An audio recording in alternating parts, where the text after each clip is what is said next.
ஒரு முஸ்லீம் இறந்துட்டா அவருடைய வாரிசுகள் யார் யார் யார் யாருக்கு சொத்து போய் சேரும்? முஸ்லீம் லா ஆஃப் சக்சஷன்னா என்ன? இதை தான் இந்த வீடியோவில் பார்க்க போகிறோம். வணக்கம், நான் உங்கள் ரசியா கலை. வாங்க இந்த தலைப்பில் பார்ப்போம்.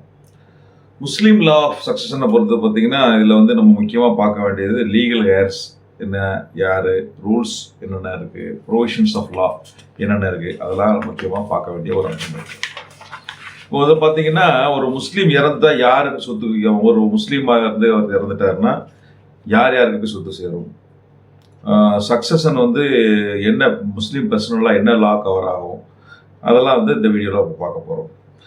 இப்போ முக்கியமான கீ ஆஸ்பெக்ட்ஸ் பார்த்தீங்கன்னா லீகல் ஹேர்ஸில் மேல் லீகல் ஹேர்ஸ் யார், மேல் இறந்துட்டா லீகல் ஹேர்ஸ் யார், ஃபீமேல் இறந்துட்டா லீகல் ஹேர்ஸ் யார், ரூல்ஸ் ஆஃப் இன்ஹெரிட்டன்ஸ் என்ன, ரிலவெண்ட் லாஸ் என்ன சொல்லுது, ரிலவெண்ட் ப்ரொவிஷன் என்ன சொல்லுது, இதெல்லாம் தான் நம்ம வீடியோவில் பார்க்க போகிறோம். இப்போ முதல்ல அதுக்கு பார்க்கறதுக்கு முன்னாடி பார்த்தீங்கன்னா முஸ்லீம் லாவை பொறுத்தவரை பார்த்தீங்கன்னா sources of Muslim law, Muslims லாவை பார்த்தீங்கன்னா இப்போ நம்ம ஹிந்து லாவை பொறுத்தவரைக்கும் பார்த்தீங்கன்னா நிறைய ஹிந்து ஆக்ட் பார்லிமெண்ட்டில் பாஸ் பண்ணப்பட்டிருக்கு. அப்புறம் முஸ்லீம்களை பொறுத்த வரைக்கும் அந்த மாதிரி ஸ்பெஷல் ஆக்ட் ஹிந்து பாஸ் பண்ண அளவுக்கு பர்சனலாக எதுவும் பாஸ் பண்ணப்படலை. அதனால சோர்சஸ் ஆஃப் லா, முஸ்லீம் லாக்கு என்னென்ன சோர்சஸ் ஆஃப் லான்னு பார்த்தீங்கன்னா ஃபர்ஸ்ட்டு எடுத்தது குரானில் என்ன சொல்லியிருக்கு அப்படின்றத பார்த்து அதுதான் அது ஒரு முக்கியமான ஒரு சோர்ஸாக இருக்குது. அப்புறம் ஹதீத்ன்றது பார்த்தீங்கன்னா முகமது நபி ப்ராஃபர்ட்டை என்ன சொல்லியிருக்காங்க அதுதான் ஹதீத் அப்படின்னு சொல்லுவாங்க. மூணாவது பார்த்தீங்கன்னா இஜ்மா, அதாவது அந்த பெரிய அவங்களோட ஸ்காலர்ஸ், முகமது நபி இறந்ததுக்கப்புறம் முக்கியமான ஸ்காலர்ஸ் அந்த வழித்தோட்டத்தில் இருந்தவங்க அவங்க என்ன சொல்லியிருக்காங்கன்றத முக்கியமானது. அதுக்கப்புறம் கியாஸ், அனாலஜி, அதாவது ஒரு அனலைஸ் பண்ணி சொல்லக்கூடிய ஒரு முஸ்லீம் ஸ்காலர்ஸ்கள் அந்த சமயத்தில் சொல்லக்கூடிய அனலைஸ் பண்ணி வந்த தீர்ப்புகள் அடிப்படையில் வந்த விஷயங்கள். இதுதான் முஸ்லீம் லாவுக்கு முக்கியமான ஒரு சோர்ஸஸாக இருக்குது. அதை பேஸ் பண்ணி தான் முஸ்லீம் பர்சனல் மேட்டர்ஸ் என்னன்றத பிரச்சனைகளுக்கு சொல்யூஷன் பண்ணுறாங்க.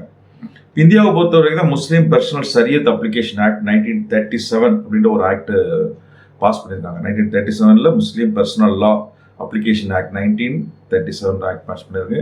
அதுவும் ஒரு முக்கியமான சோர்ஸ் ஆஃப் லா. அதை வச்சு தான் முக்கியமான முஸ்லீம் லா பர்சனல் லா மேட்டர் பிரச்சனைகளில் தீர்வு காண வேண்டியிருக்கு. அப்புறம் பார்த்தீங்கன்னா இந்த முஸ்லீம்களை பொறுத்த வரைக்கும் ஜாயிண்ட் ஃபேமிலி கான்செப்ட் கிடையாது. இப்போ ஹிந்துஸை பொறுத்த வரைக்கும் joint family property, coparcenary property, self acquire property, ancestor property இப்படிலாம் ஒரு கான்செப்ட் இருக்குது. ஸோ இங்கே ஜாயிண்ட் ஃபேமிலின்றதே கிடையாது. ஒவ்வொருத்தரையும் தனித்தனி மனிதனாக தான் கன்சிடர் பண்ணுறாங்க. ஒரே ஒரு கான்செப்ட் மட்டும் தான். இப்போ அதுக்கப்புறம் பார்த்தீங்கன்னா இது ப்ராப்பர்ட்டி சக்சஷன் எப்படி நடக்குதுன்னா இண்டிவிஜுவல் ஒருத்தர் இறந்துட்டாங்கன்னா அதுக்கு யார் வாரிசு அவங்களுக்கு அதை மட்டும் தான் ஃபாலோ பண்ணப்படுது. இல்லை கலெக்டிவாக கோபாஸ்டரி ப்ராப்பர்ட்டி மாதிரியோ இல்லை நம்ம ஹிந்துலாவை பார்க்குற மாதிரி ஜாயிண்ட் ஃபேமிலி ப்ராப்பர்ட்டி மாதிரி இண்டிவிஜுவல் ஃபேமிலி அப்படின்ற மாதிரிலாம் ஹெச்இஎஃப் அப்படின்ற மாதிரிலாம் இருக்குது. அது மாதிரிலாம் இந்த முஸ்லீம்களுக்கு எந்த இது மாதிரி கிடையாது. ஒரு தனி மனிதனாக தான் கருதப்பட்டு அவங்களுக்கு லா ஆஃப் சக்சஷன் எப்படி இருக்குது அப்படின்றது தான் ஸோ முஸ்லீம்களுக்கு ஒரு லாவாக இருக்குது. இப்போ பார்த்தீங்கன்னா ஹேர்ஸ், லீகல் ஹேர்ஸை பொறுத்த வரைக்கும் பார்த்தீங்கன்னா முஸ்லீம்ல 3 டைப் ஆஃப் லீகல் ஹேர்ஸ் இருக்காங்க. ஃபர்ஸ்ட் லீகல் ஹேர்ஸ் பார்த்தீங்கன்னா அவங்களாம் ஷேரர்ஸ் அப்படிம்பாங்க. ஷேரர்ஸ்னா யாருன்னா முக்கியமான ஒரு க்ளோஸ் ரிலேட்டிவ்ஸ். அதில் யார் வருவாங்கன்னு பார்த்தீங்கன்னா அப்பா, அம்மா, அப்புறம் ஹஸ்பண்ட், ஒய்ஃபு, அப்புறம் டாட்டர்ஸு, அப்புறம் ரொம்ப முக்கியமான க்ளோஸ் பிரதர்ஸ், சிஸ்டர்ஸ் அது மாதிரி தான் வர்றாங்க. ஸோ அவங்களுக்குலாம் ஃபிக்ஸட் ஷேர்ஸ், அவங்களுக்கு எவ்வளோ ஷேர்ஸ்ன்றதை குறிப்பிட்ட சொல்லிடுவாங்க. இதில் பியூட்டி என்னென்னா சன்னே அடுத்த செகண்ட் கேட்டகரிக்கெலாம் போகிறாரு. அது ரெசிடியூரிஸ் அப்படிம்பாங்க. ஸோ ரெசிடியூரிஸ்ன்னு யாருன்னா முதல்ல ஒரு 12 பேர் முதல்ல ஷேரர்ஸாக சொல்லியிருக்காங்க. இப்போது முஸ்லீம் லாவை பொறுத்த வரைக்கும் பார்த்தீங்கன்னா 2 டைப்ஸ் ஆஃப் செக்ட் இருக்காங்க. அதாவது சன்னி முஸ்லீம், ஷியா முஸ்லீம் அப்படிம்பாங்க. சன்னி முஸ்லீம்னா இப்போ இந்தியாவில் இருக்கிற எல்லாருமே மோஸ்ட் ப்ராபப்ளி அவங்க தான் சன்னி முஸ்லீம். அதில் சாஃபி, ஹனஃபி, ஹம்ப்லி, மாலிகின்னு ஒரு நிறைய பிரிவு இருக்குது. ஸோ எல்லாமே கவர் பண்ணுறது சன்னி முஸ்லீம்.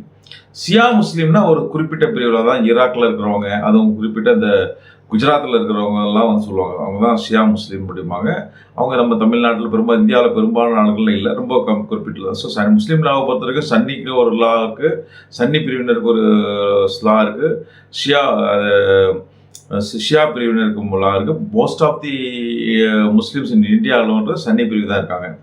ஸோ அந்த வகையில் பார்த்தீங்கன்னா ஃபர்ஸ்ட் அவங்களுக்கு இந்த முஸ்லீம் லீகல் ஹேர்ஸை பொறுத்த வரைக்கும் 3 கேட்டகரிஸ். ஷேரர்ஸ்னால் அவங்களுக்குலாம் ஃபிக்ஸட் ஷேரு. அதுக்கு அடுத்து ரெசிடியூரிஸ் வாங்க. ரெசிடியூரிஸில் அந்த முதல்ல சொன்ன 12 பேரை தவிர மீதி உள்ளவங்கெல்லாம் வந்து ரெசிடியூரிஸ், அதுக்கு ஒரு லிஸ்ட் ஆஃப் கேட்டகரிஸ் இருக்காங்க. அதுக்கும் மேலே அந்த லிஸ்ட்டில் உள்ளவங்க தவிர்த்து அதுக்கு தாண்டி போகிறவங்க வந்து டிஸ்டன்ட் கிண்டர் அப்படின்னு சொல்லி இப்போ சொல்லுவாங்க. ஸோ இந்த 3 பிரிவினர் இருக்காங்க. ஸோ ஒரு முஸ்லீம் லாவை பொறுத்த வரைக்கும் லா ஆஃப் சக்சஷன் எப்படி நடக்கும்னா, ஷேரர்ஸ் இருந்தால் சொத்து ஃபுல்லாக ஷேரர்ஸ் தான் போகும். ஷேரர்ஸில் யாரும் இல்லை அப்படின்னா அதுக்கு அடுத்த ஆப்ஷன் ரெசிடியூரிஸ் போகும். ரெசிடியூரிஸும் யாரும் இல்லைன்னு சொன்னால் டிஸ்டன்ட் கிண்டர் அப்படின்றவங்களுக்கு போகும். அந்த டிஸ்டன்ட் கிண்டரும் யாரும் இல்லைன்னா கவர்மெண்ட்டுக்கு போய் சேரும். இதுதான் அவங்க முஸ்லீம் லாவில் உள்ள ரூல்ஸு. ஆனால் இந்த ரெசிடியூரின்ற இடத்துல பார்த்தீங்கன்னா சன் வந்து ரெசிடியூரி 2வது கேட்டகரியில் தான் வருவார். ஆனால் 2வது கேட்டகரியில் சன் வந்தாலும் அவருக்கு வந்து ப்ரியாரிட்டி என்ன பண்ணுவார், அவர் முன்னாடியே வந்து நிறைய ஷேரர்ஸ் முதல்ல சொல்லப்பட்ட ஷேரர்ஸ்குள்ள ரைட்ஸ் எல்லாம் வந்து லிமிட் பண்ணிடுவார்.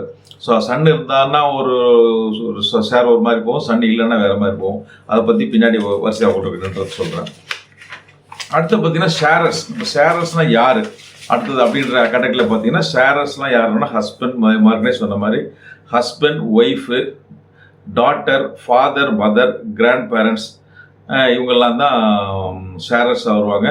இப்போ சன்னு வந்து ரெசிடியூரிஸில் வந்தாலும் ஆல்மோஸ்ட் அவர் வந்து எப்படியுமே சன்னுக்கு எந்த ரெசிடியூரில் யார் இருந்தாலும் இல்லைனாலும் சன்னுக்கு பங்கு உண்டு. ஸோ அவரையும் ஒரு இன்டைரக்டாக ஆங்கிளில் பார்த்தீங்கன்னா அவரும் ஒரு ஷேரராக தான் நம்ம கருதணும். ஏன்னா அவர் சன்னை பற்றி எப்படினாலும் சொத்துல பங்கு உண்டு. பட் ஆன் பிரின்சிபல் அந்த குரானிக் லாவை பொறுத்த வரைக்கும் பார்த்தீங்கன்னா சன்னு வந்து ரெசிடியூரி கேட்டகரியில் தான் வர்றாரு. இப்போ வந்து ரெசிடியூரிஸில் யார் வர்றாங்க அப்படின்னு சொல்லி பார்த்தீங்கன்னா சன்ஸு, பிரதர்ஸு, பேட்டர்னல் அங்கிள்ஸ், அவங்களுக்கு வந்து இவங்க தான் வந்து ரெசிடியூரிஸ். ஸோ இந்த ரெசிடியூரிஸில் வந்து இவங்களுக்கு ரூல்ஸ் என்னென்னா ஃபஸ்ட்டில் ஷேரர்ஸுக்கெல்லாம் சொத்து கொடுத்துட்டு மீதி உள்ள சொத்து என்ன இருக்கோ அதை தான் வந்து ரெசிடியூரிஸுக்கு போய் சேரும். அதுதான் அவங்களுடைய லா இருக்குது. பட் சன்னை பொறுத்த வரைக்கும் இவர் வந்து என்ன பண்ணுவார்னா, இவருக்கு வந்து ரெசிடியூரி கேட்டகரியில் இருந்தாலும் அவர் வந்து ஷேரர்ஸுக்கு எந்த அளவுக்கு ஈக்குவல் இருக்கோ அதே முக்கியத்துவம் இருக்குது. அவங்களுக்குள்ள பங்கில் அவருக்கு சொத்து வரும். ஸோ 3வது கேட்டகரியாக பார்த்தீங்கன்னா டிஸ்டன்ட் கிண்டர் அப்படின்றாங்க. இந்த டிஸ்டன்ட் கிண்டர் யார் அப்படின்னு சொன்னால் blood relatives who are neither sharers or residuaries. அதாவது ரெசிடியூரிஸாகவும் இருக்க மாட்டாங்க, ஷேரர்ஸாகவும் இருக்க மாட்டாங்க. அவங்கள தள்ளி தூரத்து சொந்தக்காரங்க தான் டிஸ்டன்ட் கிண்டர் இருப்பாங்க. இவங்களுக்கு எப்போ சொத்து வரும்னா ஷேரர்ஸும் இல்லை, அதாவது ரெசிடியூரிஸும் இல்லை, இந்த 2 பேருமே இல்லைன்னா தான் இவங்களுக்கு சொத்துல பங்கு வரும். அந்த அவங்க மேலே உள்ளவங்க யாராவது ஷேரர்ஸ் இருந்தாங்க இல்லை ரெசிடியூரிஸ் இருந்தாங்கன்னா சொத்து அவங்களுக்கே போயிடும், இவங்களுக்கு வராது. ஸோ அவங்களாம் ரொம்ப தூரத்து சொந்தக்காரங்கள். அவங்க அந்த லிஸ்ட்டை பற்றி போடாத நிறைய பேர் சொல்லலாம். அதை நம்ம இன்னொரு வீடியோவில் பார்க்கலாம். அதான் இதை வந்து பார்த்தீங்கன்னா அதை இப்போ வந்து நம்ம வந்து ஒன்றுனா பார்க்கலாம். ஒரு பெண் இறந்துட்டாங்க. ஸோ ஒரு ஃபீமேல் முஸ்லீம் டைஸ் பண்ணால் இறந்துட்டாங்கன்னா சொத்து யார் யாருக்கு போகும், எவ்வளோ பங்கு போகும் அப்படின்றத பார்ப்போம். ஒரு ஃபீமேல் இறந்துட்டாங்கன்னா ஃபஸ்ட்டு ப்ரியாரிட்டி வந்து பார்த்தீங்கன்னா ஹஸ்பண்டை பொறுத்த வரைக்கும் அவருக்கு வந்து அவங்க விட்டு போட சொத்துல பாதி பங்கு போகும். குழந்தை இல்லைன்னா, எந்த குழந்தையும் விட்டுட்டு போகலன்னா, ஏதாவது குழந்தைய விட்டுட்டு போயிருந்தாங்கன்னா அவருக்கு அந்த ஹஸ்பண்டுக்கு வந்து 4ல் 1 பங்கு கொடுக்கணும். அதே மாதிரி ஃபாதரை பொறுத்த வரைக்கும் அவரோட இறந்து போன ஒரு ஃபீமேலோட ஃபாதர் இருந்தாங்கன்னா அவங்களுக்கு அவர் விட்டு போன சொத்துல வந்து 6ல் 1 பங்கு போகும். ஸோ இந்த 6ல் 1 போகும். அவங்க ஃபாதரை பொறுத்த வரைக்கும் அவர் வந்து டபுள் கேட்டகரி. அவர் ஷேரராகவும் வருவார், ரெசிடியூரியாகவும் வருவார். ஸோ அவருக்கு 6ல் 1 பங்கு கொடுக்கணும். அது போக சப்போஸ் இந்த ஷேரர்ஸ் இருக்கிறவங்களாம் எல்லாம் கொடுத்து போய் மீதி இருந்ததுன்னா அதுவும் அவருக்கு தான் சேரும். ஸோ ஃபாதருக்கு வந்து he is playing double role. ஷேரராகவும் வருவார், ரெசிடியூரியாகவும் வருவார். ஸோ அவருக்கு 1/6 வரும். மதரை பொறுத்த வரைக்கும் அவங்களுக்கும் 1/6. அவங்களுக்கும் ஃபிக்ஸட் ஷேர் தான் அவங்க ஷேரராக வருவாங்க. தேர்டு அப்புறம் வந்து டாட்டரை பொறுத்த வரைக்கும் பார்த்தீங்கன்னா டாட்டர் வந்து அவங்க வந்து ஒரே ஒரு ஆளாக இருந்தால் பாதி ஷேர் கிடைக்கும். ஸோ வரும், அவங்க ஹாஃப் ஷேர் வரும். அப்படி அதுக்கு ஒன்றுக்கு மேலே இருந்தாங்கன்னா அவங்களுக்கு மொத்த விட்டுட்டு போட சொத்துல 2ல் 3 பங்கு சேரும். அப்புறம் கடைசியாக வந்து இப்போ டாட்டரை பொறுத்த வரைக்கும் டபுள். அவங்க வந்து எப்படி வருவாங்கன்னா சன் இல்லைன்னா அவங்க ஷேரராக வருவாங்க, பையன் இல்லை அப்படின்னா அவங்களுக்கு வந்து ஷேரராக வருவாங்க. அவங்களுக்கு ஒரு டாட்டராக இருந்தால் மொத்த விட்டுட்டு போன அம்மா விட்டுட்டு போன சொத்துல பாதி பங்கு வரும். 1க்கு மேலே டாட்டராக இருந்தால் அவங்களுக்கு 3ல் 2 பங்கு சொத்து வரும். இது வந்து பையன் இல்லாத சமயத்தில். பையன் இருந்துட்டான் அப்படின்னா அவங்க வந்து இந்த ஷேரர் கேட்டகரியில் இறங்கி நெக்ஸ்ட் கேட்டகரிக்கு போயிடுவாங்க, ரெசிடியூரிஸில் போயிடுவாங்க. அவங்க சன்னு கூட ஈக்குவலாக சொத்துல பங்கு கிடைக்கும். ஸோ சன்னை பொறுத்த வரைக்கும் பார்த்தீங்கன்னா அடுத்தது சன் வந்து இவர் வந்து ஆக்சுவலாக பார்த்தீங்கன்னா ரெசிடியூ இருந்தாலும் அவர் எந்த சமயத்தையும் சன் இருந்துட்டாருன்னா அவருக்கு வந்து என்னென்னா இந்த ஷேரருக்கெலாம் என்னென்ன சொத்து இருக்கோ அவங்களுக்குலாம் கொடுத்தது போக மிச்ச மீதியில் உள்ள பங்கில் வந்து அவருக்கு ஒரு பங்கு வரும். ஒரு சன்னும் இருக்காரு டாக்டர் இருக்காருன்னா சன்னுக்கு 2 பங்கு வரும், பொண்ணுக்கு 1 பங்கு வரும். ஸோ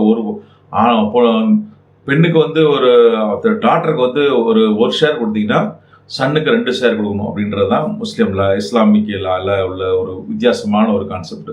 ஸோ ஆணுக்கு 1 பங்கு பெண்ணுக்கு 2 பங்கு அப்படின்ற மாதிரி இஸ்லாமிக் லா இருக்குது. இப்போ அடுத்த ஒரு விஷயம் என்னன்னு சொல்லி பார்த்தீங்கன்னா ஒரு மேல் இறந்துறாரு, ஒரு ஆண் இறந்துறாரு, முஸ்லீம் ஆண் இறந்துறாரு. அப்போ என்ன ரூல் அப்படி அப்ளிகபிள் ஆகும்னு பார்த்தீங்கன்னா அவனோட ஒய்ஃபுக்கு வந்து 1/4 பங்கு 1/4 பங்கு கிடைக்கும். எப்போ அப்படின்னா குழந்தைகளே இல்லாமல் இருந்தாங்க. ஒரு ஆண் வந்து குழந்தையே இல்லாமல் இருந்தால் அவருக்கு 4ல் 1 பங்கு. ஸோ அவர் குழந்தைங்களை விட்டுட்டு போயிருந்தாரு, ஒரு பையன் இருக்கான் பொண்ணு இருக்கான் அப்படின்னா அவங்க இந்த அம்மாவுக்கு எவ்வளோ கிடைக்குன்னா 1/8 8ல் 1 பங்கு கிடைக்கும். அப்புறம் மதரை பொறுத்த வரைக்கும் பார்த்தீங்கன்னா 6ல் 1 பங்கு குழந்தைகள் இல்லாமல் இருந்தால். குழந்தைங்க இருந்தால் 6ல் 1 பங்கு, குழந்தைங்க இல்லாமல் இருந்தாங்கன்னா 3ல் 1 பங்கு கிடைக்கும். ஃபாதரை பொறுத்த வரைக்கும் அது முதல்ல சொன்ன மாதிரி தான், அவருக்கு 6ல் 1 பங்கு ப்ளஸ் ஷேரஸ்க்கெலாம் கொடுத்து போக ரெசிடியூஸ் பங்கு வந்து சேரும். டாக்டர் வந்து இருந்ததுன்னா அவங்களோட டாக்டருக்கு வந்து ஹாஃப் ஷேர், அந்த முதல்ல சொன்ன மாதிரி தான் ஹாஃப் ஷேர் வரும். ஒரு டாக்டராக இருந்தால் 1க்கு மேற்பட்டது இருந்தால் 2/3 ஷேர் வரும். ஸோ அது வந்து சன் இல்லாமல் இருக்க சமயத்தில். சன் இருந்தாருன்னா அந்த சன்னு கூட அவங்க ரெசிடியூராக போயிட்டு மிச்சம் மீதி என்ன சொத்து இருக்கோ அதில் ஆணுக்கு 1 பங்கு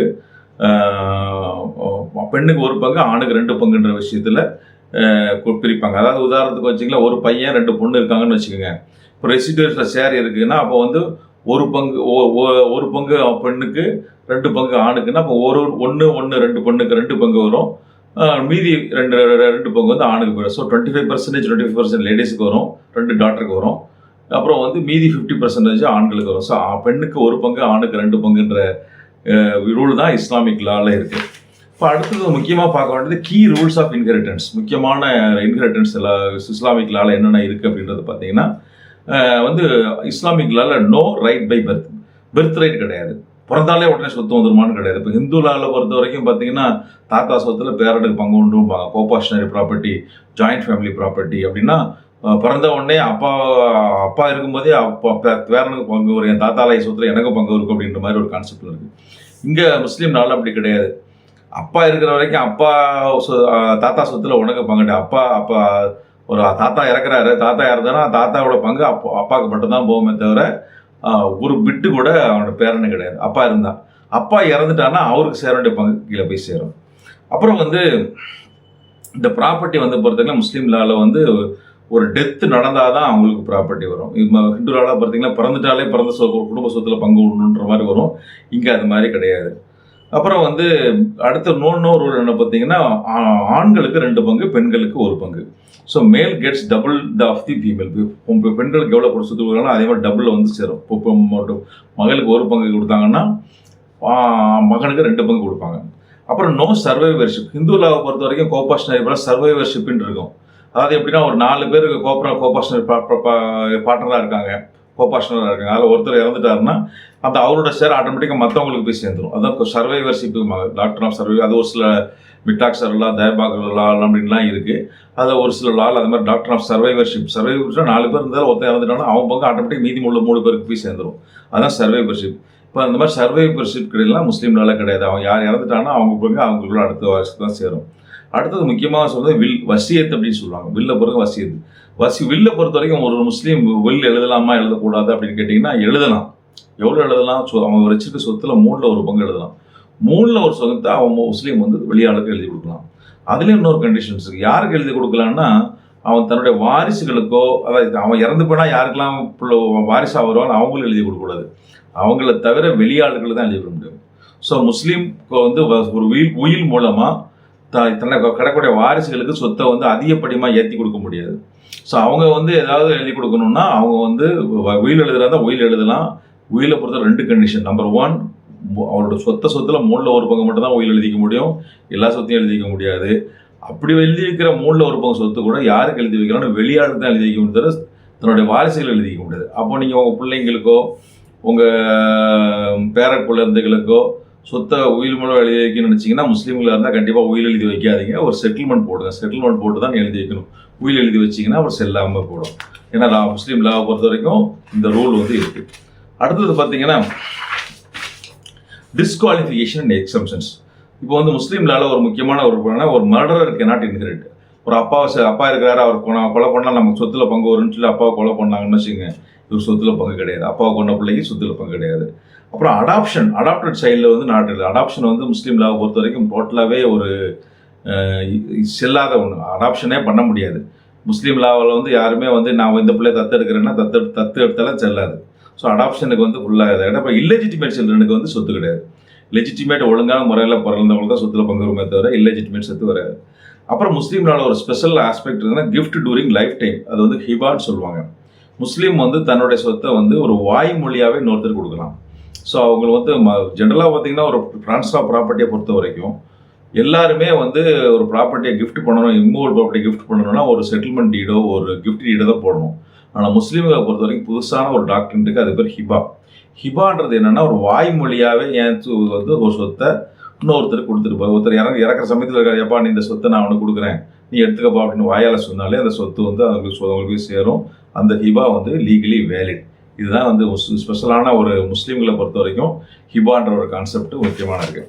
அப்புறம் வேறு முக்கியமான ரிலவெண்ட் லா இந்த இந்தியாவில் வந்து ஒரு முக்கியமான இது ரிலவெண்ட்டான லா என்னன்னு பார்த்தீங்கன்னா முஸ்லீம்களை பொறுத்த வரைக்கும் Muslim personal law Shariat application act 1937 ஒரு ஆக்ட் இருக்குது. அதுதான் முஸ்லீம்களை பொறுத்த வரைக்கும் அப்ளிகபிள் ஆகும். அப்புறம் இந்தியன் சக்சஷன் ஆக்ட் 1925 இருக்குது. அது வந்து முஸ்லீம்களுக்கு அப்ளிகபிள் ஆகாது. ஏற்கனவே போன வெளியிலே பார்த்தோம், அது கிறிஸ்டினுக்கு தான் அப்ளிகபிள் ஆகும், ஹிந்துஸ் கூட அப்ளிகபிள் ஆகாது. அது பார்சிஸ்க்கு அப்ளிகபிள் ஆகாது, ஜூஸ்க்கு அப்ளிகபிள் ஆகாது. தட் இஸ் கிறிஸ்டியன்ஸ்க்கு அப்ளை பண்ணும். அதுக்கப்புறம் இன்னொரு சில ஆளுக்கெல்லாம் அப்ளிகபிள் ஆகும். அது என்னன்றது அதில் பார்ப்போம். அப்புறம் வக்ஃப் ஆக்ட்னு நீங்கள் எல்லோரும் பார்த்துருப்பீங்க. வக்ஃப் ஆக்ட்ன்றதை வந்து முஸ்லீம்களுடைய சக்சஸனை பற்றி சொல்லப்படுறது. அது வந்து என்ன ஆக்ட்னு பார்த்தீங்கன்னா அது ரிலீஜியஸ் ப்ராப்பர்ட்டி. முஸ்லீம்கள் பள்ளிவாசலுக்காக இல்லை பொது காரியங்களுக்காக கொடுக்கப்பட்ட சொத்தை வந்து அதை எப்படி கையாளணும், மேனேஜ் பண்ணணும் அப்படின்றத சொல்லப்படுறது தான் வக்ஃப் ஆக்ட். வக்ஃப் ஆக்ட் வந்து அது வந்து உங்களுக்கு வந்து ஒரு இது கிடையாது. கடைசியில் எக்ஸாம்ஷனில் பார்த்தீங்கன்னா அடுத்தது முக்கியமான ஒரு விஷயம் என்னென்னு பார்த்தீங்கன்னா ஒரு எக்ஸாம்பிள் சொல்கிறேன். ஒருத்தர் இறந்து போயிடுறாரு, அவருக்கு வந்து ஒரு ஒய்ஃப் இருக்காங்க, 2 சன் இருக்காங்க, ஒரு டாட்டர் இருக்காங்க. இப்போ என்ன லா முஸ்லீம் லா இருந்தால் அவங்க எப்படி அப்ளிகேட் பண்ணால் ஒய்ஃப்க்கு வந்து பிள்ளைங்க இருக்கிறாங்கன்ற காரணத்துக்குனால அவங்களுக்கு 1/8 ஒரு பங்கு போய் கிடைக்கும். ஸோ 8 ஒரு பங்கு ஒய்ஃப் கொடுத்துட்டா மீதி உள்ள பங்கு 7 பங்கு இருக்குது. அந்த 7 பங்கை வந்து ஆணுக்கு பெண்ணுக்கு ஒரு பங்கு, ஆணுக்கு 2 பங்குன்ற விதத்தில் பிரிக்கணும். எப்படி பிரிப்போம்னா பெண்ணுக்கு ஒரு பங்கு ஒரு ஷேரு, ஆணுக்கு 2 பங்கு, அப்போ மொத்தம் 5 பங்காக பிரிக்கணும். ஸோ 1/8 ஒரு பங்கு மனைவிக்கு கொடுத்துட்டு மீதி 7/8 பங்கு இருக்கு. 8/7 பங்கு இருக்கு. ஸோ உதாரணத்துக்கு வந்து ஒரு 80,000 ஒருத்தர் 8 லட்ச ரூபா சொத்து விட்டுட்டு போகிறாங்கன்னா ஃபர்ஸ்ட் 8ல் ஒரு பங்கு 1 லட்ச ரூபா வந்து மனைவிக்கு போயிடும். மீதி 7 லட்சம் இருக்கும். அந்த 7ல் வந்து 2 சனுக்கு 2 பங்கு 4 பங்கு, டாக்டருக்கு ஒரு பங்கு 5 பங்கு. அப்போ அந்த 7 லட்ச ரூபாயை 5 பங்காக பிரித்து ஒரு சனுக்கு 2 பங்கு, இன்னொரு சனுக்கு 2 பங்கு, டாக்டருக்கு வந்து ஒரு பங்குன்ற மாதிரி பிரிக்கணும். இதுதான் இந்த ஒரு எக்ஸாம்பிளான ஒரு விஷயம். ஸோ இவ்வளோ நாள் மொத்தமாக பார்த்து அதை சம்மரியாக பார்க்குற மாதிரி ஒரு சுருக்கமாக பார்க்கணும் அப்படின்னு வச்சிங்கன்னா இது வந்து முஸ்லீம்களை பொறுத்த வரைக்கும் குரானிக் பிரின்சிபலை பேஸ் பண்ணி தான் ரூல்ஸ் அண்ட் ரெகுலேஷன் ஃப்ரேம் பண்ணியிருக்காங்க. இது வந்து ப்ரொடெக்ட்ஸ் போத் ஜெண்டர்ஸ், ஆண்களையும் பெண்களையும் பாதுகாக்குது. அது வந்து அக்குரேட் அப்ளிகேஷனாக இந்த குரானிக் பிரின்சிபல் என்னன்றதை பார்த்து தான் ஒரு லா ஆஃப் சக்ஸஸில் பார்க்கணும். பொதுவாக வந்து சிம்பிளான ஒரு விஷயமா இருந்தால் நம்ம இந்த வீடியோவில் சொல்லப்பட்ட விஷயங்களே வச்சு நீங்கள் வந்து ஒரு இந்து முஸ்லீம் இறந்து பொண்ணுக்கு என்ன யார் வாரிசு என்னென்ன பங்குன்றதை பார்த்துக்கலாம். பொதுவான காம்ப்ளிகேட்டான விஷயம் இருந்தால் ஒரு நல்ல லீகல் எக்ஸ்பர்ட்டை கன்சல்ட் பண்ணி யார் வாரிசு என்னென்னன்ற எவ்வளோ வரும்ன்றதை பார்க்குறது தான் உங்களுக்கு நல்ல விஷயமா இருக்கும். ஸோ இந்த வீடியோ வந்து கண்டிப்பாக உங்களுக்கு உபயோகமாக இருக்கும். தொடர்ந்து நம்ம சேனலை பாருங்கள். ரஷ்யாக் சட்டம் அறிவோம் இன்னொரு சேனலும், ரஷ்யாக் லா டியூப்ன்ற சேனலும் இருக்குது. 2 டிவியில் 2 சேனலில் ஏராளமான வீடியோஸ் இருக்குது. அந்த வீடியோஸை பார்த்து உங்கள் சட்ட அறிவு பெருக்கிக்கொள்ளுங்க.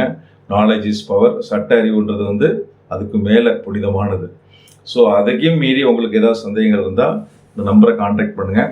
இஃப் டைம் ஸோ பெர்மிட்ஸ் உங்களுக்கு ஃபோன் மூலியமாகவோ நேரடியாகவோ ஏதான சட்ட ஆலோசனையோ சட்ட விளக்கமாக தேவைப்பட்டால் என்னோடய டைமோட அவைலபிலிட்டியை பொறுத்து subject to my availability and time பார்த்து உங்களுடைய தேவையான சட்ட ஆலோசனைகளும் சட்ட விளக்கங்களையும் தரேன்.